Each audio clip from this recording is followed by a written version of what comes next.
Qahva ichishmi o'riqlamayotgan do'stlar bor deyman. Nemishqa bilamsizlar? Men deb beray. Qahvaning ortisidagi kofein bor-ku, shuniki bir xususiyati bor. U bo'lsa bizning badanimizga cho'ng-cho'ng maylani, joyil maylani parchalaydigan xususiyati bor. Rost shunday xususiyati bor kofeinninki. Ammo bir gap esinglar do'stlar. Cho'ng maylani parchalab berdi degan gap, u mayni sirtqa chiqarib etdi degan gap emas. Uni ichib, mayni parchalashdan birga siz harakat qilib berishingiz kerak.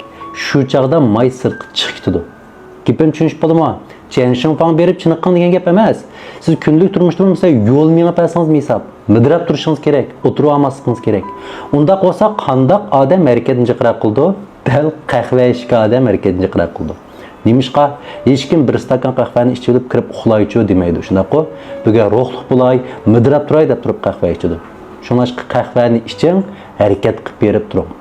Undan boshqa bir qitimliq harakatda bakchiq issiqlik kaloriyani sirtqa chiqarib etib olmaydi. Shunaqo, demak, ig'izni tang boshqarish kerak.